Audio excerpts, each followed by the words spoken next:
Eu me lembro que já nos anos 2000, o Rodrigo Constantino era visto como uma piada, né? E as pessoas zombavam dele, tiravam sarro daquilo que ele afirmava, daquilo que ele dizia. O que a gente não poderia imaginar é que 15 anos depois,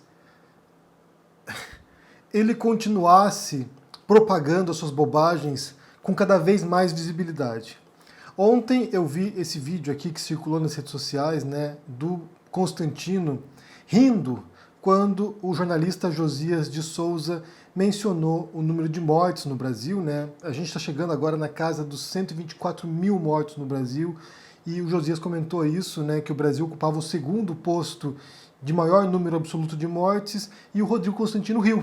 Achou engraçado isso, né? Achou cômico essa cena, sendo que ele alegou que não se poderia usar o número absoluto de mortes porque o Brasil é um país com 220 milhões de habitantes e não poderia comparar com outros países que o cálculo deveria ser pelo milhão, né? Número de mortes por milhão. Vamos ouvir o que ele disse aqui e depois eu quero falar um pouquinho sobre esse assunto, porque eu tenho percebido que tem muita desinformação nesse tema, tem muita gente que está utilizando as estatísticas de modo a tentar defender uma narrativa de que a quarentena, de que o isolamento não serviu para nada. Então vamos ver aqui se isso funcionou ou não. Ouçam o que o Josias de Souza disse e a risadinha de deboche do Constantino. O médico não fala em nome da ciência, mas também é preciso observar a lógica. O Brasil é o segundo maior, acumula o segundo maior número de mortos no mundo. Obviamente, se você tem mais gente em contato, você está rindo, Constantino? Por que você está rindo? Não é piada, não. Nós estamos falando de mortos. milhões de habitantes. Você está comparando o Brasil com Bélgica? Nós estamos falando de mortos, então não é caso de rir, não. Então, Não, evidentemente, se você tem um número... Se você quiser falar... Vale mencionar que depois ele pediu desculpas pela risadinha, disse que ele riu só da comparação esdrúxula, mas no final das contas você tem alguém que... Bem, basta você acompanhar aqui, né? Quem dedica aí 2 minutos ouvindo Constantino defendendo o governo Bolsonaro, você percebe que simplesmente é alguém que tem feito um esforço gigantesco, um esforço desproporcional para defender um governo que é altamente questionável em muitíssimos níveis mesmo. Mas o que eu quero fazer com vocês hoje aqui é mostrar a comparação de países que fizeram o lockdown, que fizeram o isolamento social, né, como aconteceu em muitos países da Europa, por exemplo, e países que não fizeram ou que fizeram capenga, como foi o caso do Brasil e dos Estados Unidos. Países que tentaram fazer, depois não fizeram, fizeram em parte, depois virou uma bagunça, depois reabriram. Ou seja, a gente vai olhar aqui os dados e ver se o Constantino tem razão ou não. Bem, eu já adianto que ele não tem razão, mas vamos analisar aqui.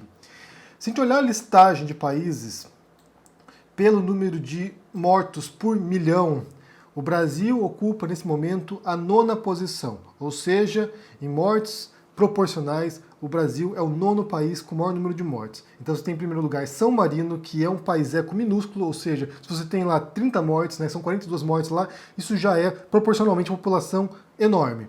Daí em seguida Peru, Bélgica, Andorra, outro país-eco minúsculo, Espanha, Reino Unido, Chile, Itália e o Brasil vem em 9º. E Suécia, que foi um outro país em seguida aqui, que resolveu não fazer nada, deixou aberto tudo, e isso se reflete nas estatísticas de mortes por milhão. Só para mencionar aqui que desses países a gente tem Espanha, Reino Unido e Itália, que foram os 3 países europeus que primeiro foram impactados pelo coronavírus na Europa. A Itália em primeiro lugar, que foi o país que teve índices astronômicos, foi catastrófico na Itália de fato. O prefeito de Milão se recusou a parar a cidade, ele dizia, né, que Milão não pode parar, e a região que mais foi afetada inicialmente foi a Lombardia, depois se espalhou para o Vêneto, mas foi um negacionismo. Ali você teve um prefeito que não queria fazer a quarentena, que não queria parar a cidade, e isso certamente se reflete nas estatísticas italianas.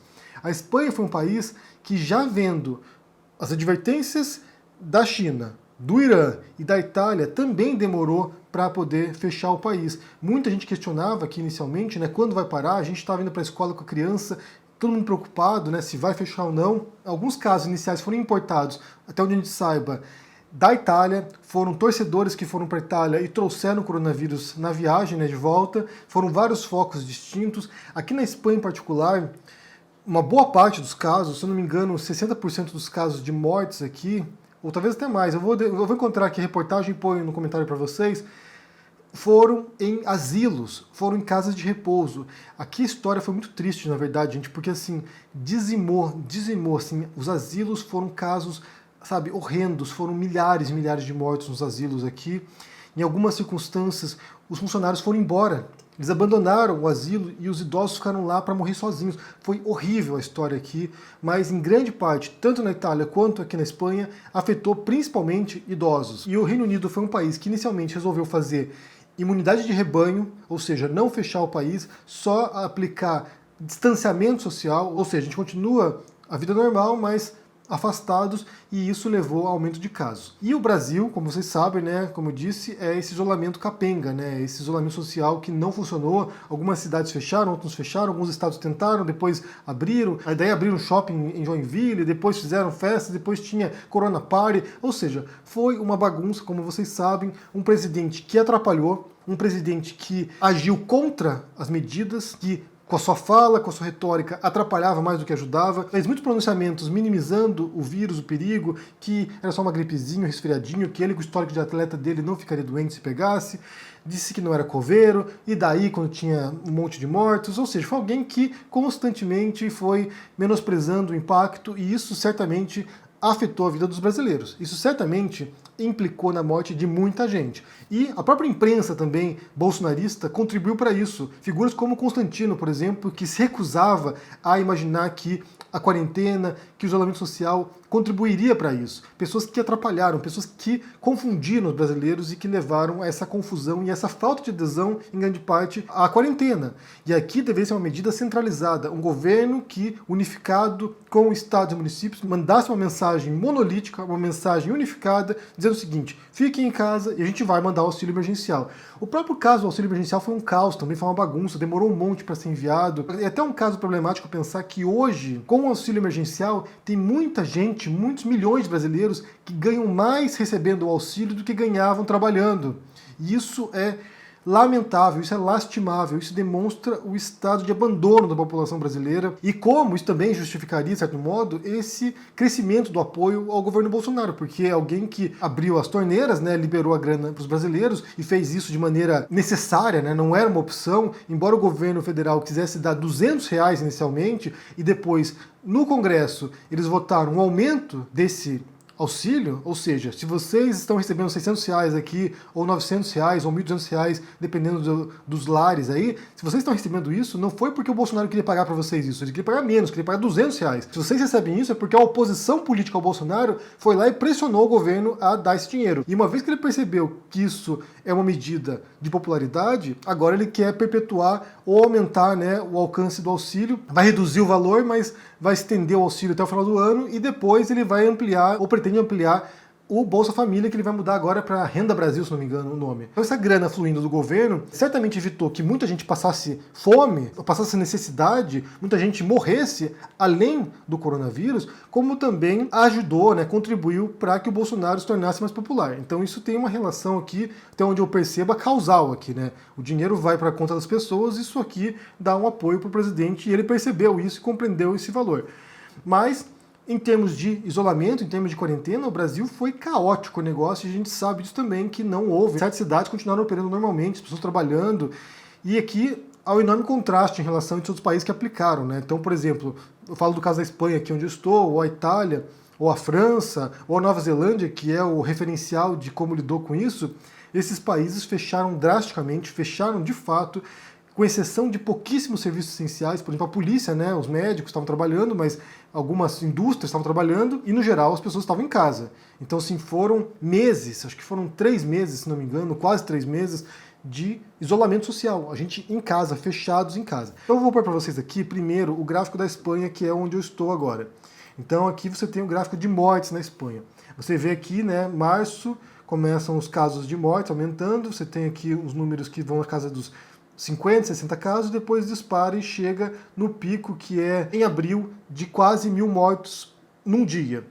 Aqui o isolamento social começou no dia 15 de março, então foi quase o mesmo período que tentaram fazer no Brasil isso. O ciclo da doença, então a gente saiba, é mais ou menos de 2 semanas. Então, assim, fechou no dia 15, quando você vê 15 dias depois, chega ao pico e depois começa a despencar. Então você vê aqui caindo os índices drasticamente, né, eles vão caindo, e quando chega em 14 de junho, você passa a ter ali 7, 8, 10 mortes ao dia. E depois em julho, né, lá para o 24 de julho, você tem casos mínimos de mortes. E aí, em junho, finalzinho de junho, começa a reabrir o país, né, começa a reabrir a economia aqui, e as pessoas voltaram às suas atividades adotando medidas de segurança. Então, máscara, todo mundo utiliza máscara na rua, é obrigatório, se você não utilizar você leva multa, e álcool gel em todos os locais. Onde você for aqui na Espanha, na porta da loja, na porta do restaurante, onde você for, tem álcool gel. Então essas são as medidas sendo adotadas. Se você olhar esse gráfico aqui adiante, em agosto, começa a aumentar o número de mortes. O que aconteceu? O país aqui depende bastante, inclusive, do turismo. É um dos países do mundo que mais recebe turistas. E depende, obviamente, né, turistas britânicos, turistas franceses, turistas italianos. Então o país resolveu reabrir para o turismo. E nós sabíamos que isso poderia dar merda. A gente sabia que isso poderia, obviamente, aumentar o número de casos. E é o que está acontecendo. Vem o verão, pessoas vão para a praia, fazem festinhas, encontros, permitiram isso, né? Tinha um limite de pessoas que se podia fazer festa, mas reabriram tudo, pessoas começaram a se aglomerar de novo e levou ao aumento de casos. Então a gente está agora no segundo momento da pandemia aqui na Espanha, que você vê agora o número de casos de mortes diários aqui, 25, 30, 50, 42, e está aumentando.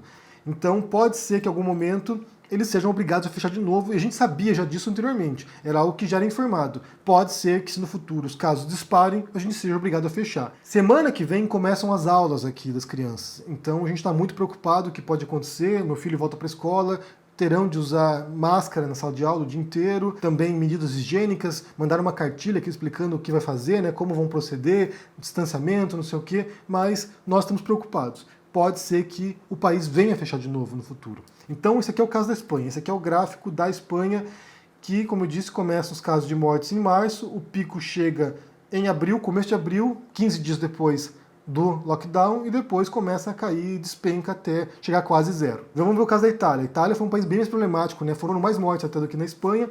Você vê aqui o mesmo tipo de gráfico, em março começam as mortes, disparam, o país fecha também em torno de 15 de março, que foi o mesmo período por aqui, acho que talvez um pouquinho antes. Como tinha mais casos, as mortes são mais prolongadas, então você vê que as mortes vindo até metade de julho, acontecendo ainda, depois reduz e agora está estabilizado em torno de 2, 4, 5 mortes diárias. Reino Unido, outro país, né, como eu disse, que resolveu evitar o lockdown inicialmente, não fechou, demorou mais para fazer isso. Quando você vê aqui em abril, chega o pico com 1.100 mortes, depois fica algum tempo aqui alto, né, com muitas mortes, adotam o lockdown e começa a cair. E agora ainda tem casos hoje, mas também são poucos, né? 12, 15 casos de mortes diárias. França, outro país também que teve muito caso aqui na Europa. Você vê também eles aplicando o lockdown, você vê o pico também em começo de abril. Alguns dias chegaram a 1.400 mortos na França e depois baixou até um ponto que estabilizou agora em torno de 15, 4, 20 e poucas mortes. E assim como acontece em outros locais na Europa, depois do verão a gente vai ver um retorno aqui gradual. Espero que não chegue como era em março, mas certamente aumentará um pouco o número de casos de mortes aqui. A Nova Zelândia, né? A Nova Zelândia, como eu disse, é referência, é o exemplo mundial de como lidaram com isso. Foram no total lá 22 mortes na Nova Zelândia, e você vê que março também, eles fecham o país, fazem uma quarentena total lá na Nova Zelândia. Você teve aqui poucas mortes esparsas. A última foi no dia 28 de maio, depois não teve mais nenhuma morte, nenhum caso de falecimento por coronavírus na Nova Zelândia. São meses aqui. Fecharam totalmente, controlaram e agora estão, até onde a gente saiba, não livres, né? Ainda tem casos lá, se não me engano, deixa eu ver aqui, tem alguns casos lá que estão voltando, mas em termos de mortes, eles estão conseguindo conter. Agora vamos ao Brasil, né? Brasil. Um país no qual não adotaram lockdown ou não foi eficaz, não chegou a ter uma adesão massiva, né? Porque se esperava que o ideal, o recomendável, fosse em torno de 70%. Você tem aqui no Brasil os casos chegando de mortes em março também, por volta de 31 de março. Em abril vão aumentando, você tem aqui em torno de 22, 30, 40 mortes em março. Em abril vão aumentando e em maio disparam, né? Então em maio você já começa a ter na casa de 1.100, 1.300 mortes, e em junho chega ao patamar de 1.500 mortes quase num dia. Por exemplo, aqui no dia 29 de julho você tem 1.554 mortes e estacionou nesse patamar, né? Você vê essas quedas aqui, essas quedas são final de semana, que é quando a contagem não ocorre, ou seja, o dado chega atrasado. E aqui você vê como estabilizou no patamar altíssimo. Esse é um gráfico de um país que não fez quarentena de maneira eficaz. Possivelmente, se não houvesse acontecido os esforços mínimos de lockdown em algumas regiões, esse gráfico seria muito mais alto em termos de mortes. Você tem aqui meses desde maio, junho, julho, agosto, entrando em setembro com números altíssimos de mortes. Estacionou nesse patamar. Se você comparar, por exemplo, como aqui, olha, como eu mostrei da Espanha, você tem o pico e depois uma queda brusca, porque fechou o país. Foi uma quarentena, fechou e despenca. E aqui não, aqui você tem índices prolongados, né? Meses e meses, certamente esse gráfico que vai se estender ainda por muitos meses adiante. Ou seja, se normalizou o caos, se normalizou a tragédia, se normalizou 124 mil mortos quase, ou seja, simplesmente se torna mais um fato da realidade do brasileiro. Tipo, vai morrer.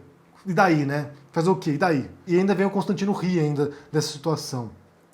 Eu quero mostrar um último gráfico para vocês aqui, que é o dos Estados Unidos. Outro país que foi bagunçado o negócio lá. O Trump, assim como o Bolsonaro, é um incompetente completo. Também mandou mensagens confusas para os cidadãos. Muitos estados resolveram não fechar, alguns fecharam, foi uma bagunça total. Você também aqui tem um gráfico parecido, você tem aqui os casos disparando. Em abril você chega a ter quase 3 mil mortes diários, né? Nesse dia aqui, 21 de abril, 2.700 mortes. E depois dá uma baixada, porque alguns estados mais problemáticos fecharam, fizeram quarentena, há uma redução, ainda fica num patamar altíssimo, 800 e poucas mortes ao dia, e depois retoma. Tem outros estados nos quais começa a se espalhar, e agora em agosto e setembro você tem ainda patamar altíssimo de 1.200 mortes ao dia.